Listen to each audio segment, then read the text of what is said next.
السلام عليكم.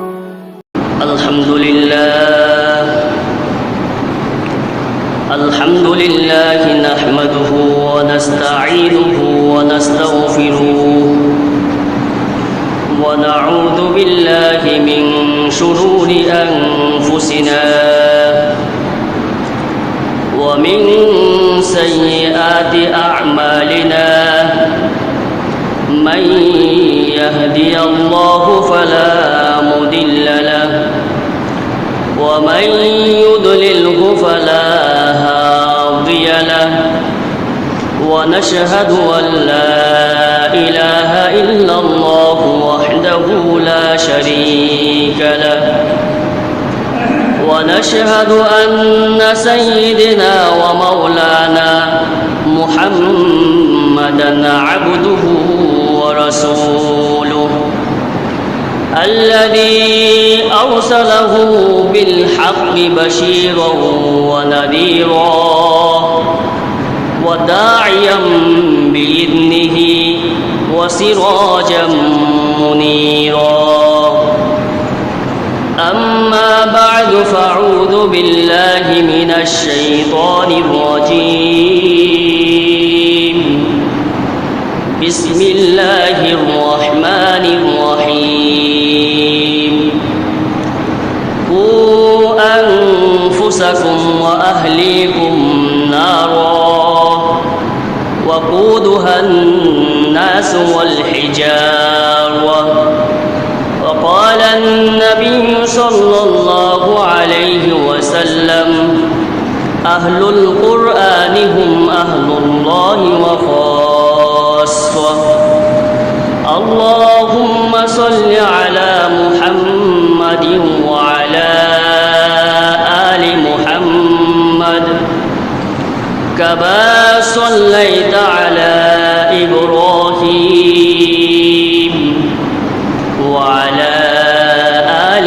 إبراهيم إنك حميد مجيد اللهم بارك على محمد وعلى آل محمد كما باركت على إبراهيم وعلى آل إبراهيم إنك حميد مجيد بلغ علا بكماله كشف الدجى بجماله حسنت جميع خصاله صلوا عليه وآله گفت موسی با خدا در کوه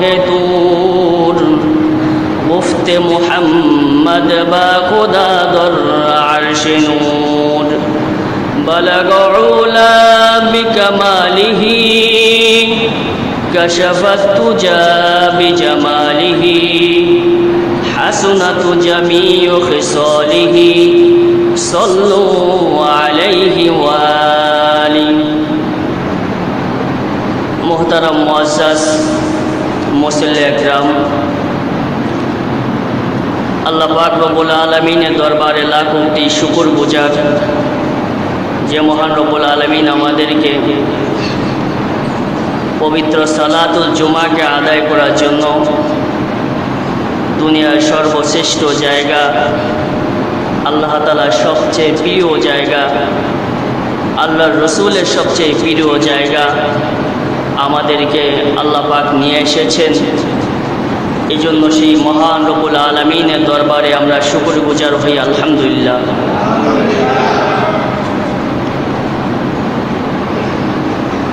আল্লাহ পাক রব্বুল আলামিন মানুষকে দুইটি বৈশিষ্ট্য দিয়ে সৃষ্টি করেছেন একটি হলো আল্লাহ তাআলার আনুগত্য করার বৈশিষ্ট্য আরেকটি হলো আল্লাহ তাআলার অবদ্ধ হওয়ার বৈশিষ্ট্য সাহাবা একরাম রিজওয়ানুল্লাহ তাআলা আজমাইনের বৈশিষ্ট্য ছিল সামিনা ওয়া আতানা। আল্লাহ রসুল সাল্লাল্লাহু আলাইহি ওয়াসাল্লাম যা কিছু বলবেন, আল্লাহ রসুল সাল্লাল্লাহু আলাইহি ওয়াসাল্লাম যে কাজের প্রতি ইঙ্গিত বহন করবেন, এই কাজ আমার বুঝে আসুক বা না আসুক, যুক্তিতে মিলুক বা না মিলুক, আমার দৃষ্টিতে এর উপকারিতা দৃশ্যমান হোক বা না হোক, এটাকে মেনে নেওয়া। আল্লাহ রসুলের প্রত্যেকটা কাজের আনুগত্য করা। পক্ষান্তরে রসুলের যুগেরই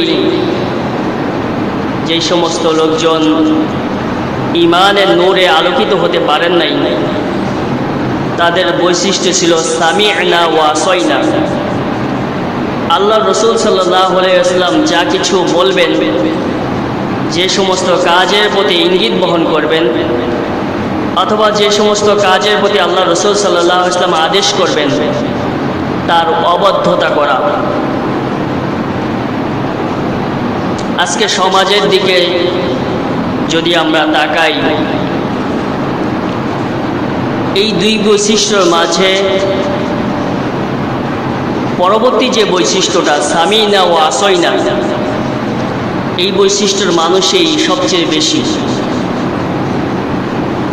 যা কিছু বলা হবে তার বিরুদ্ধাচরণ করা, যা কিছু বলা হবে তার বিরোধিতা করা, যা কিছু বলা হবে তার সমালোচনা করা, যা কিছু বলা হবে তা থেকে কিভাবে মুখ ফিরিয়ে নিয়ে যায় এই পায়তারা করা, বাহানা করা, এই কাজকে মানার জন্য বিভিন্ন ধরনের অজুহাত পেশ করা, এই জাতীয় মানুষই সমাজের মধ্যে বেশি আমরা দৃশ্যমান দেখতে পাই। এই দায়টা কার?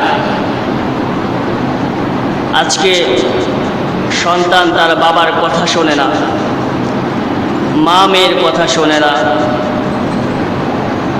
দাদার কথা নাতি শোনে না, নাতির কথা দাদা শোনে না, ভাই ভাইয়ের কথা শুনতে চায় না, বোন বোনের কথা শুনতে চায় না, স্বামী স্ত্রীর কথা বুঝতে চায় না, স্ত্রী স্বামীর মনের ব্যথা বুঝতে চায় না। এই যে অবাধ্যতা, একজনের সাথে আরেকজনের দূরত্ব সৃষ্টি, এই দায় কার? আমি তো মসজিদের ইমাম সাহেব, আমি তো মসজিদের মুতাওয়াল্লি সাহেব, আমি তো মসজিদের সভাপতি সাহেব, আমি তো মাদ্রাসার মুহতামিম সাহেব, আমি তো সমাজের নেতা, আমি তো এলাকার প্রতিনিধি, আমি তো এলাকার জনপ্রশাসন, কিন্তু আমার স্ত্রী আমার কথা শোনে না, আমার মেয়ে আমার কথা শোনে না। আমি সারা দেশের মানুষকে আদেশ নিষেধ করি, হাজারো কর্মচারী আমার কথায় ওঠে আর বসে, হাজারো মানুষ আমার কথা শোনে, তাদের জীবনটাকে পরিবর্তন করে নেয়, কিন্তু আমার স্ত্রী আমার কথা শোনে না, আমার মেয়ে আমার কথা শোনে না। এই যেই অবাধ্যতা, এই যে সমন্বয়হীনতা, এই সমন্বয়হীনতার দায় কার? আল্লাহ পাক রব্বুল আলামিন কোরআনুল কারীমের মধ্যে ইরশাদ করেছেন, ইয়া আইয়ুহান নাস, হে লোক সকল, কু আনফুসাকুম ওয়া আহলিকুম নারা, তুমি জাহান্নামের আগুন থেকে বাঁচো, তোমার পরিবারকে জাহান্নামের আগুন থেকে বাঁচাও। তুমি নিজে বাঁচো এবং তোমার পরিবারকে বাঁচাও। কেন বাঁচাইবেন? ওয়াকুদুহান নাস ওয়াল হিজারা, জাহান্নাম কারো মামার বাড়ি না। মন চাইলে ওই গাছের মধ্যে দোলনা লাগাই আপনি ঝুললেন, আপনি বাতাস খাবেন, এমন জায়গা জাহান্নাম না। জাহান্নাম হলো সেই স্থান যেখানের ইন্ধন হবে পাথর এবং মানুষ। লাকড়ি হিসাবে মানুষ এবং পাথরকে আল্লাহ পাক রব্বুল আলামিন ব্যবহার করবেন। এমন একটি ভয়াবহ জায়গার নাম হলো জাহান্নাম।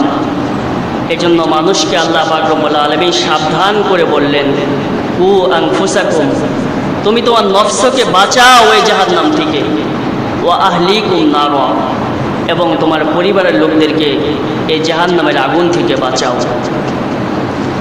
আমি তো ইমাম সাহেব, সুন্দর মসজিদে কথা বলি, হাজারো মানুষের ইমামতি করি, আমি তো খুব ভালো ভালো নেক আমলগুলো করে যাই, মোস্তাহাব আমলও আমার দ্বারা ছোটে না।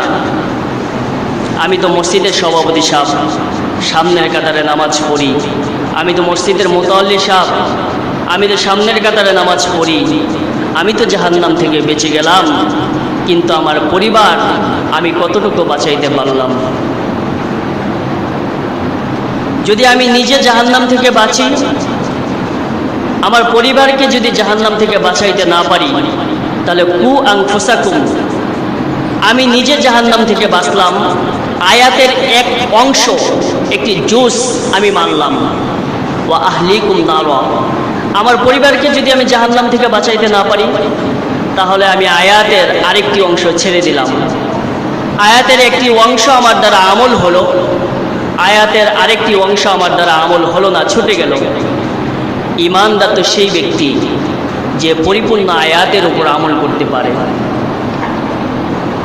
ঈমানদার তো সেই ব্যক্তি যে পুরো আয়াতের প্রতি ইয়াকিন রাখে এবং সেই আয়াতকে নিজের জীবনে বাস্তবায়ন করতে পারে। আমি সামনের কাতারে নামাজ পড়ি, আমার মেয়ে আরেক ছেলের মোটরসাইকেলের পিছনে চুলগুলো উড়ে উড়ে ঘোরে, মহল্লায় মহল্লায় ঘোরে, পার্কে পার্কে ঘোরে, আমার মেয়ে মেলার মধ্যে ঘুরে, আমার স্ত্রী মার্কেটের গলিতে গলিতে ঘুরে। আমি তো ইমাম সাহেব, আমি তো মসজিদের সভাপতি সাহেব, আমি তো আয়াতের একটি অংশ মানলাম, কিন্তু আমার পরিবারকে আমি বাঁচাইতে পারলাম না। এর দায় কার? এই দায় কে নিবে?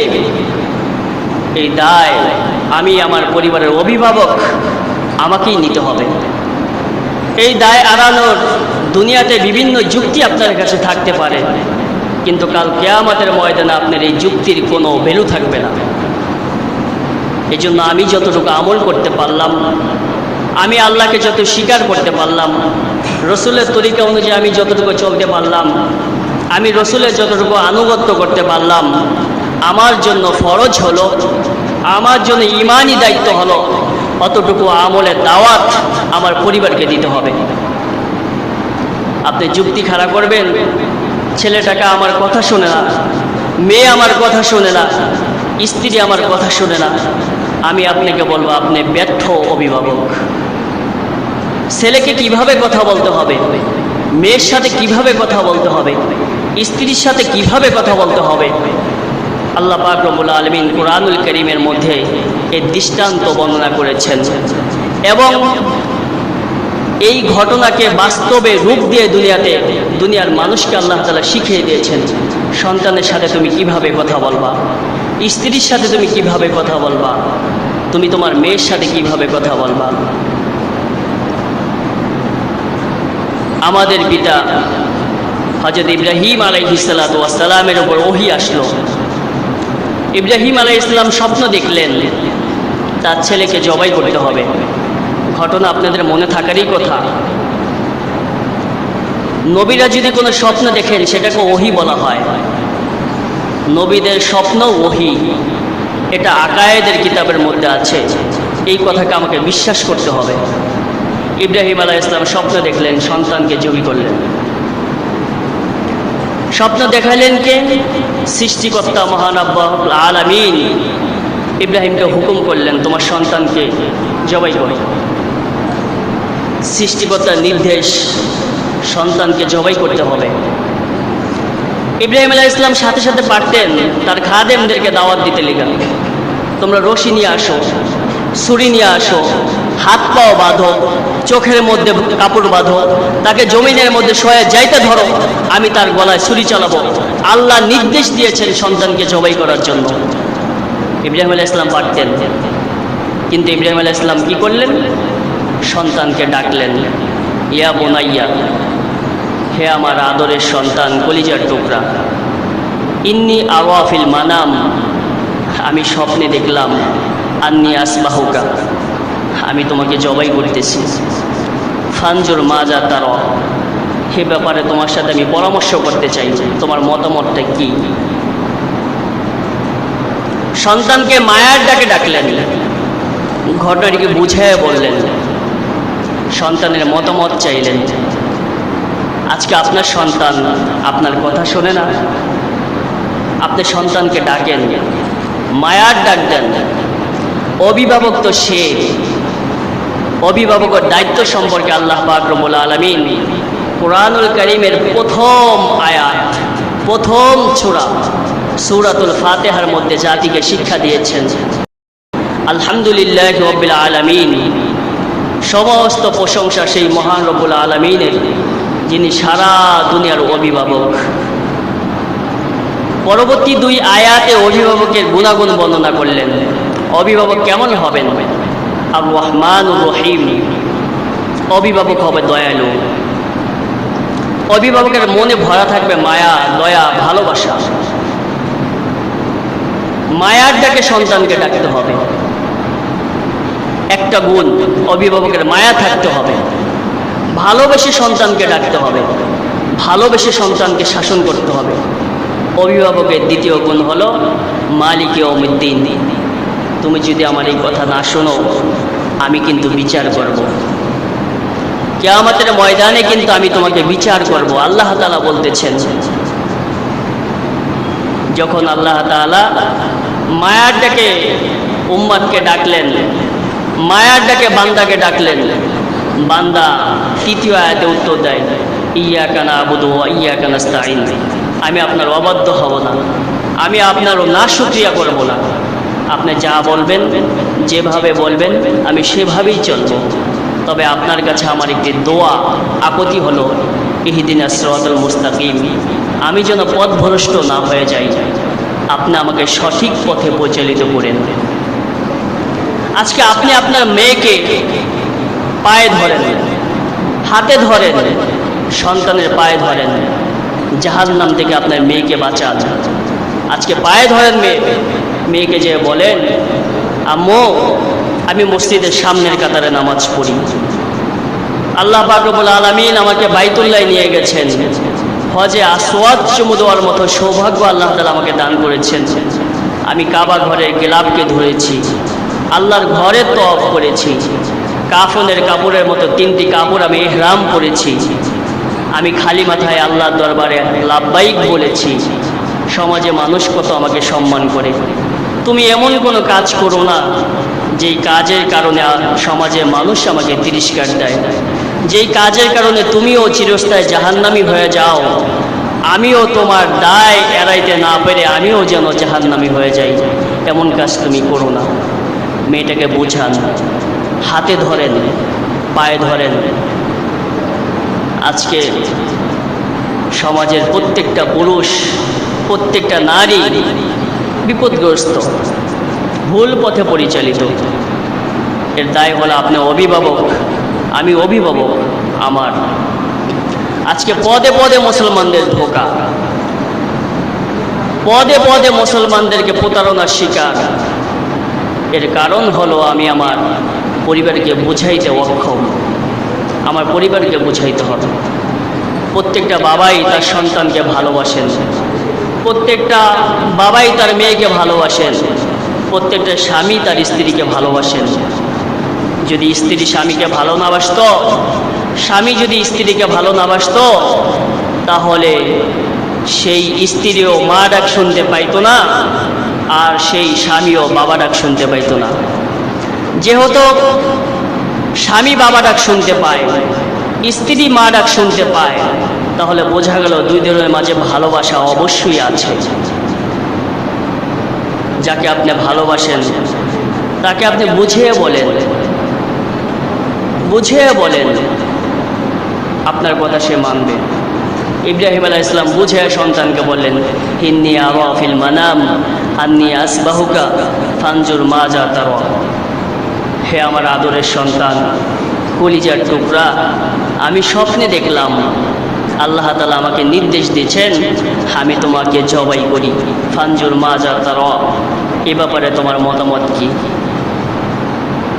সন্তান বাবার কথায় উত্তর দেয়, ইয়া আবাতি, হে আমার বাবা, হে আমার প্রিয় বাবা, ইফআল মা তুমার, আপনার প্রভু আপনাকে যেভাবে হুকুম করেছেন আপনি সেভাবেই হুকুমটা পালন করেন। আপনি চিন্তা করবেন না। লা তাহজান, আপনি চিন্তা করবেন না। ওয়ালা তাখাফ, আপনি ভয়ও পাবেন না। সাতাজিদুনি ইনশাআল্লাহু মিনাস সাবিরিন, আমি ধৈর্যশীল থাকব। আপনার এই দায়িত্ব পালনের জন্য আমি বিন্দু পরিমাণ অবাধ্য হব না। সন্তানকে বুঝিয়ে বলবেন, ওস্তাদ ছাত্রদেরকে বুঝিয়ে বলবেন ওস্তাদের গুণ কেমন হবে। আল্লাহ পাক রব্বুল আলামিন কুরআনুল কারীমের মধ্যে একজন সন্তানের প্রতি বাবা মার যেমন কর্তব্য দায়িত্ববোধ সম্পর্কে শিক্ষা দিয়েছেন, একজন ওস্তাদের সাথে ছাত্র সম্পর্ক কেমন হবে, ছাত্রকে কিভাবে ওস্তাদ শাসন করবেন, ওস্তাদের বৈশিষ্ট্য কি হবে, এটাও শিক্ষা দিয়েছেন।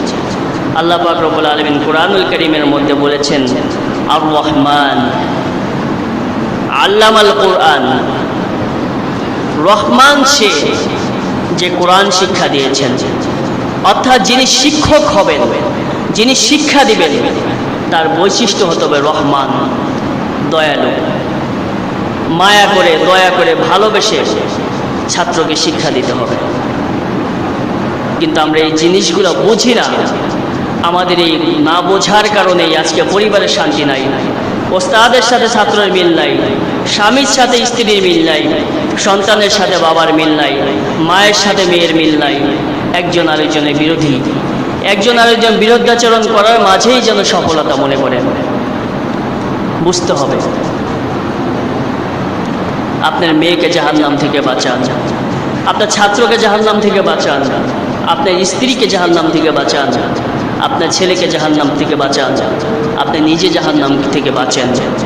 আল্লাহর কসম করে বলি, আপনি মসজিদের সামনের কাতারে নামাজ পড়েন, আপনার স্ত্রী চুলগুলা খুলে মার্কেটের গলিতে গলিতে ঘোরে, আপনার মেয়ে আরেকজনের মোটরসাইকেলের পিছনে ঘুরে চুলগুলা ছেড়ে আপনি সামনের কাতারে যতই নামাজ পড়েন না কেন, কিয়ামতের ময়দানে আপনি ধরা খেয়ে যাবেন। আপনি ধরা খেয়ে যাবেন। আপনার এই যুক্তি কিয়ামতের ময়দানে চলবে না। হাদিস তো এ কথাই বলে, কোরআন তো এ কথাই বলে, আপনার স্ত্রী যখন চুলগুলো ছেড়ে অলিতে গলিতে ঘুরল, যতগুলা পুরুষ আপনার স্ত্রী চুল দেখে, আপনার স্ত্রীকে দেখে গুনাহের তামান্না করলো, গুনাহের দিকে আগ্রহ প্রকাশ করলো, এই গুনাহটাকে 40 দিয়ে গুণ দেওয়া হবে। 40 গুণ বৃদ্ধি করলে যতগুলা মানুষ আপনার স্ত্রীকে দেখলো, যতগুলা পুরুষ আপনার মেয়েকে দেখলো, এই সমস্ত পুরুষের গুনাহ যেই পরিমাণ হবে, আপনার স্ত্রীর আপনার মেয়ের কাঁধেও সেই পরিমাণ গুনাহ বর্তাবে। এবং আপনি পরিবারের অভিভাবক হিসাবে আপনিও রেহাই পাবেন না। আপনার স্ত্রী আপনার মেয়ে যে পরিমাণ গুনাহের অংশীদার হলো, আল্লাহ তাআলা আপনার কাঁধেও সেই পরিমাণ গুনাহ চাপিয়ে দিবেন। গুনাহ করেন, যদি আপনার জাহান্নামের আগুন সহ্য করার ক্ষমতা আপনার থাকে, জাহান্নামের আগুন যদি সহ্য করার ক্ষমতা আপনার থাকে, আপনি গুনাহ করেন। যদি জাহান্নামের আগুন সহ্য করার ক্ষমতা আপনার না থাকে, তাহলে গুনাহ ছাড়েন, গুনাহ ছাড়েন। সন্তানের জন্য কত মায়া, নিজের সর্বোচ্চ শেষ করে সব কিছু বিলিয়ে দেয় সন্তানকে প্রতিষ্ঠিত করার জন্য, সন্তানের সুখ শান্তি চিন্তা করার জন্য সব কিছু শেষ করে দিলেন। কাল কিয়ামতের ময়দানে যদি এই সন্তান জাহান্নামী হয়ে যায়, কাল কিয়ামতের ময়দানে আপনার স্ত্রী যদি জাহান্নামী হয়ে যায়, আপনার মা যদি জাহান্নামী হয়ে যায়, আপনার বাবা যদি জাহান্নামী হয়ে যায়, তাহলে কি পরিমাণ ব্যথা আপনার অন্তরে লাগবে। কিয়ামতের ময়দান তো এমন একটি ময়দান, মুহতারাম হাজিরিন, যেই ময়দানে একজন নবীও তার বাবার ব্যাপারে সুপারিশ করতে পারবেন না। জাতির পিতা হযরত ইব্রাহিম আলাইহিস সালাতু ওয়াস সালাম, আল্লাহ তাআলা ইব্রাহিম আলাইহিস সালাতু ওয়াস সালামকে 100 পরীক্ষা নিয়েছেন। 100 পরীক্ষায় হযরত ইব্রাহিম আলাইহিস সালাতু ওয়াস সালাম পাশ করেছেন। এবং শুধু পাশ নয়, প্রথম স্তরের পাশ। ইব্রাহিম আলাইহিস সালাতু ওয়াস সালামকে আল্লাহ তাআলা বললেন, আমি তোমাকে একটা পুরস্কার দিতে চাই। তুমি পরীক্ষায় পাশ করছো, আমার সন্তুষ্ট অনুযায়ী চলছো, আমি যেভাবে তোমার পাশটা চেয়েছিলাম সেভাবেই তুমি পাশ করেছো। আমি চেয়েছিলাম তুমি আগুনে ঝাঁপ দাও, তুমি আগুনের মধ্যে ঝাঁপ দিয়েছ, আগুনের মাঝেও আমাকে ভুলো নাই। আমি চেয়েছিলাম স্ত্রী সন্তানকে বনবাসে রাখো, তুমি তোমার স্ত্রী সন্তানকে বনবাসে রেখে দিয়েছ। আমি চেয়েছিলাম তোমার প্রিয় সন্তানের গলার মধ্যে ছুরি চালাও, তুমি সেই ছুরি চালাইতেও দ্বিধাবোধ করো নাই। আমি চেয়েছিলাম মেহমানদের জন্য তোমার সমস্ত সম্পদকে মানুষের মাঝে বিলিয়ে দাও, তুমি সেখানে সমস্ত সম্পদকে মেহমানদের জন্য বিলিয়ে দিয়েছ। তুমি আমার প্রত্যেকটা পরীক্ষায় আমার মন মতো পাশ করেছ, দায় সারা পাস না। আমি যেরকম পাস চেয়েছি তুমি সেরকম পাসটাই করেছ। আমি তোমাকে একটা পুরস্কার দিতে চাই। ইব্রাহিম আলাইহিস সালাতু ওয়াস সালামকে একটা পুরস্কার দিলেন। মিল্লাতা আবিকুম ইব্রাহিম হুয়া সাম্মাকুমুল মুসলিমিন। বললেন, ইব্রাহিম তোমার কাজে কর্মে আমি সন্তুষ্ট। কিয়ামত পর্যন্ত যত মুমিন মুসলমান দুনিয়াতে আসবেন, সমস্ত মুসলমানদের জাতীয় পিতা হিসাবে আমি তোমাকে ঘোষণা করলাম। পুরস্কার দিলেন। ইব্রাহিম আলাইহিস সালাতু ওয়াস সালাম এত বড় একজন নবী, এত বড় একজন রাসূল, কিন্তু বাবা মূর্তি পূজারী, মূর্তি ব্যবসায়ী। বাবার নাম আজর। বাবা বেঈমান অবস্থায় দুনিয়া থেকে বিদায় নিয়েছেন। আল্লাহর হাবিব সাল্লাল্লাহু আলাইহি ওয়াসাল্লামকে জিজ্ঞাসা করলেন সাহাবারা, ইয়া রাসূলুল্লাহ, আমাদের জাতির পিতা তার বাবা কিয়ামতের ময়দানে দাঁড়াইবে কিভাবে? সে তো ঈমান আনে নাই। আল্লাহর হাবিব সাল্লাল্লাহু আলাইহি ওয়াসাল্লাম বললেন, ইব্রাহিম আলাইহিস সালাতু ওয়াস সালাম কিয়ামতের ময়দানে তার বাবাকে চিনবেনই না, তার বাবা চেহারা বিকৃত করা হবে। এক হাদিসের মধ্যে এরকম আসছে। আরেক হাদিসের মধ্যে আছে ইব্রাহিম আলাইহিস সালাতু ওয়াস সালামের বাবাকে একটি পশুর আকৃতি দেওয়া হবে। ইব্রাহিম আলাইহিস সালাম চিনবেনই না। এত বড় একজন রাসূল, এত বড় একজন নবী, সারা দুনিয়ার মুসলমানদের জাতির পিতা, তার বাবা জাহান্নামী। বাবাকে তিনি রক্ষা করতে পারবেন না। আপনি কিভাবে নিজেকে রক্ষা করবেন? গুনাহ করেন, যদি আপনি রক্ষা পাওয়ার কোনো সুযোগ সুবিধা আপনার থাকে, ওই মারুফাতের বায়াত ঠায়াতটা চলবে না। পীর সাহেবই তার এর জন্য ধর্ণা দেবে। আপনি কোন পীরের ধর্ণা দিবেন? মুহতারাম হাজিরিন, সন্তানদেরকে জাহান্নাম থেকে বাঁচান, স্ত্রীদেরকে জাহান্নাম থেকে বাঁচান। দ্বীনের বোঝ আপনার সন্তানকে দান করেন, দ্বীনের বোঝ আপনার স্ত্রীকে বোঝান, দ্বীনের ফিকির আপনার সন্তানকে বোঝান। সিরাতাল মুস্তাকিমের উপর চলার জন্য সন্তানকে বারবার দাওয়াত দেন, হাতে ধরেন, পায়ে ধরেন, বারবার বুঝান, জাহান্নাম থেকে বাঁচান। ঘটনা মনে বলল, রাসূলুল্লাহ সাল্লাল্লাহু আলাইহি ওয়াসাল্লাম সাহাবাদেরকে বললেন, কাল কিয়ামতের ময়দানে এক ব্যক্তি দাঁড়াবে, দাঁড়ায় বলবেন, ইয়া আল্লাহ, আমি ইব্রাহিম আলাইহিস সালামের উম্মত। আল্লাহর হাবিব সাল্লাল্লাহু আলাইহি ওয়াসাল্লাম বলেন, আল্লাহ তাআলা তার দিকে তাকাবেনও না। আরেক উম্মত দাঁড়াবেন, বলবেন, ইয়া রব্বুল আলামিন, আমি নূহ আলাইহিস সালাতু ওয়াস সালামের সাথে কিস্তির মধ্যে ছিলাম, আমি নূহ আলাইহিস সালামের অনুসারী, আমি তার উম্মত। আল্লাহ পাক রব্বুল আলামিন তার দিকেও তাকাবেন না। আর একজন দাঁড়াবেন, বলবেন, ইয়া রব্বুল আলামিন, আমি হযরত ইয়াকুব আলাইহিস সালাতু ওয়াস সালামের সন্তানদের মধ্য থেকে একজন। আল্লাহর হাবিব বলেন, আল্লাহ পাক রব্বুল আলামিন ওই ব্যক্তির দিকেও তাকাবেন না। আরেক ব্যক্তি আল্লাহর হাবিব সাল্লাল্লাহু আলাইহি ওয়াসাল্লাম বলেন, আল্লাহ পাক রব্বুল আলামিনের দরবারে দাঁড়িয়ে বলবেন, ইয়া রব্বুল আলামিন, আমি অমুক হাফেজের বাবা, আমি হাফেজ আব্দুর রহিমের বাবা, আমি হাফেজ আব্দুল্লাহর বাবা, আমি অমুক মৌলানার বাবা, আমি অমুক কোরআনের ধারক বাহকের বাবা। আল্লাহ তাআলা চমকিয়ে যাবেন, বলেন, তাই নাকি? আমি তো আপনাকেই খুঁজছি, আসেন। আল্লাহ পাক রব্বুল আলামিন এই লোককে সামনে ডাকবেন, সামনে ডেকে তার মাথার মধ্যে একটি তাজ পরিয়ে দেবেন। ইয়াউমাল কিয়ামাতির তাজ, কিয়ামত দিবসের একটি বিশেষ টুপি থাকবে, যেই টুপিটা জল জল করে জ্বলতে থাকবে। এই টুপিটাকে আল্লাহ পাক রব্বুল আলামিন কিয়ামতের ময়দানে নিজ হাতে দ্বীনের বুঝবান, দ্বীনের ধারক বাহক তার বাবার মাথায় পরিয়ে দেবেন। আল্লাহর হাবিব সাল্লাল্লাহু আলাইহি ওয়াসাল্লাম বলেন, টুপিটা কেমন হবে? আল্লাহ রাসূল সাল্লাল্লাহু আলাইহি ওয়াসাল্লাম বলেন, কলানসুয়াতি আহসানুশ শামস, এটা এমন একটি টুপি যেটা সূর্যের থেকেও উত্তম, সূর্যের থেকেও বেশি জ্বলজ্বল করতে থাকবে।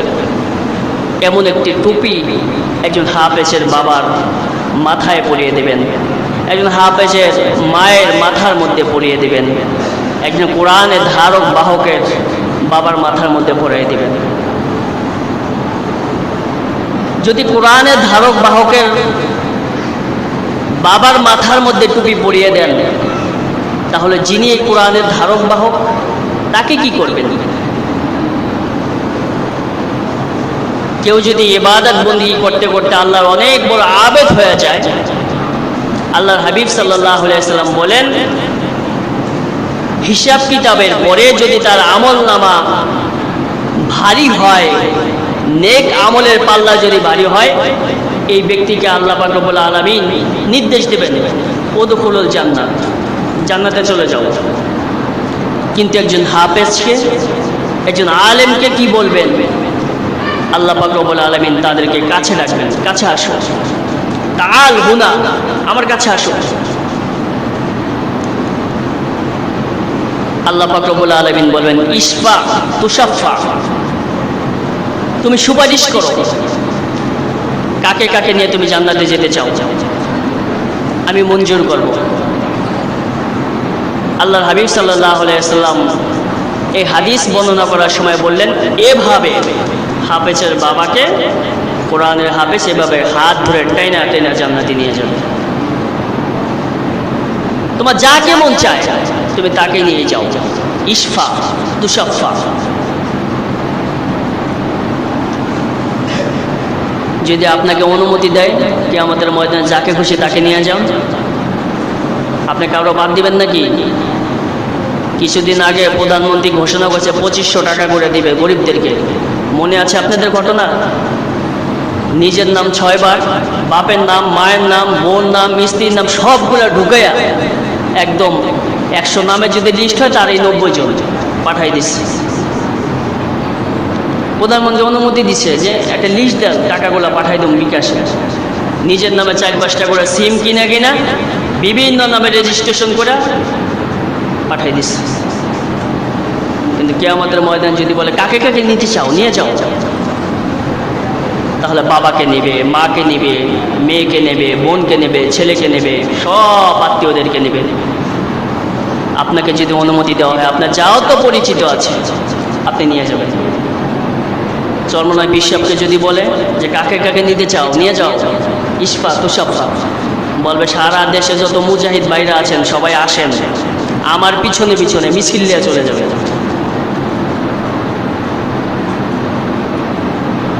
আল্লাহ পাক রব্বুল আলামিন কোরআনের বুঝ যাদের মধ্যে থাকবে, কোরআনের ধারক বাহক যারা হবেন, তাদেরকে এই মর্যাদাকে আমাদের ময়দানে দান করবেন।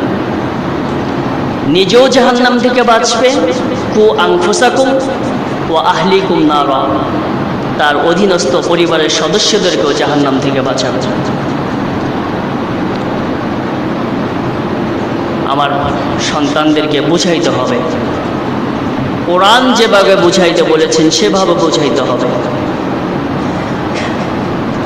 আল্লাহ রাসূল সাল্লাল্লাহু আলাইহি ওয়াসাল্লাম যেভাবে বুঝাইতে বলছেন সেভাবে বুঝাইতে হবে। সাহাবায়ে কেরাম রাদিয়াল্লাহু তাআলা আজমাইন যেভাবে বুঝেছেন সেভাবে আমাকে কোরআন বুঝতে হবে।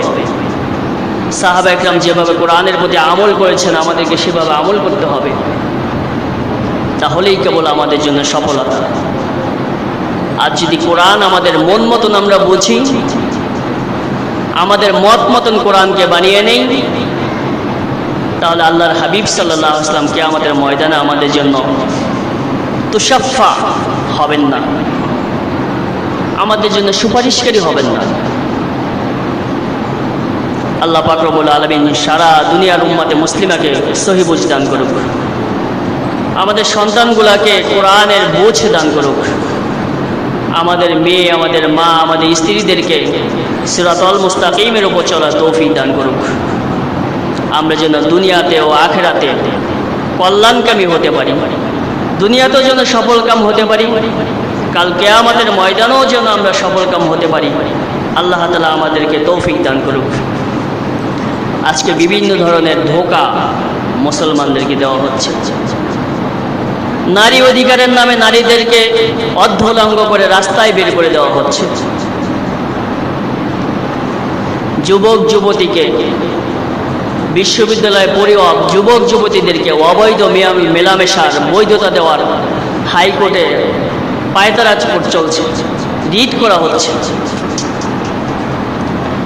ইসলাম নারীকে ঘরমুখী করতে চায় এ কথার অপব্যাখ্যা বুঝিয়ে নারীদেরকে রাস্তায় বের করে আনা হচ্ছে। অথচ আল্লাহর হাবিব সাল্লাল্লাহু আলাইহি সাল্লাম বলেন, যদি উম্মাতের মাঝে 3টি আমল থাকে, সেই উম্মাত সব ধরনের ফিতনা ফাসাদ থেকে বিরত থাকবে। 1 নম্বর, আপনার অভিভাবক আপনার অধীনস্থ মহিলাদেরকে ঘরমুখী করতে হবে, বেহায়াপনা চলাফেরা থেকে বিরত রাখতে হবে। প্রত্যেকটা শিশুকে কোরআনের তালিম দিতে হবে।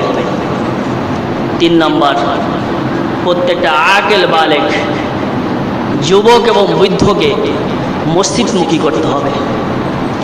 এই 3টি আমল যদি উম্মাতের মাঝে থাকে, সেই উম্মাত সব ধরনের বিপদ আপদ থেকে বিরত থাকবে,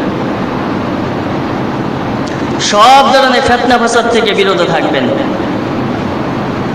আল্লাহ পাক রব্বুল আলামিন বান্দাদেরকে ডাকেন, ফাফিরু ইলাল্লাহ, বান্দারা ফিরে আসো, যুবকরা মসজিদের দিকে ফিরে আসো, সুদখোররা সুদ খাওয়া থেকে বিরত থেকে থাকো, ঘুষখোররা ঘুষখোর থেকে ফিরত থাকো, মেয়েরা বেহায়াপনা চলাফেরা থেকে বিরত থাকো, স্ত্রীরা স্বামীর অবাধ্যতা থেকে বিরত থাকো, যুবকরা মসজিদমুখী হয়ে যাও। মিন ক্বাবলু আইয়াতিয়াকুমুল আযাব, আল্লাহর পক্ষ থেকে আযাব আসার পূর্বেই তোমরা আল্লাহর দিকে ফিরে আসো। ফাফিরু ইলাল্লাহ, আল্লাহর দিকে ফিরে আসো। যুবক, তোমার মতো অনেক যুবক কবরে চলে গেছেন। গত কয়েকদিন পূর্বে আমার মাদ্রাসার একজন শিক্ষক, 27 বছরের তরুণ, দুনিয়া থেকে বিদায় হয়ে গেছেন। তার চলে যাওয়ার পরে মৃত্যুর ভয় আমার মধ্যে ঢুকে গেছে, মৃত্যুর ভয় আমাদের মধ্যে ঢুকে গেছে। আমি যখন রাতে ঘুমাই, লাইট জ্বালায় ঘুমাই, মনে হয় আমি কবরের মধ্যে শুয়ে আছি। আমার মতো যুবক, সে বয়সে আমার থেকে অনেক ছোট, আমার 6 বছর ছোট বয়সে সে দুনিয়া থেকে বিদায় নিয়ে চলে গেলেন। একই সাথে ছিলাম, একই বিছানায় ঘুমাইলাম, একই প্লেটে খাইলাম, আমার থেকে চলে গেলেন। যুবক, তোমার মতো অনেক যুবক কবরবাসী হয়েছে, তুমি ফিরে আসো। ফাফিরু ইলাল্লাহ, আল্লাহর দিকে ফিরে আসো। মিন ক্বাবলু আইয়াতিয়াকুমুল আযাব, আল্লাহর পক্ষ থেকে আযাব আসার পূর্বে ফিরে আসো। আল্লাহ তাআলা আমাদেরকে আযাব আসার পূর্বে আল্লাহর দিকে ফিরে আসার তৌফিক দান করুন। আমাদের সন্তানদেরকে কোরআনের তালিমে যেন আমরা শিক্ষিত করতে পারি, সেই তৌফিক দান করুন। ওয়া আখিরু দাওয়ানা আনিল হামদুলিল্লাহি রাব্বিল আলামিন।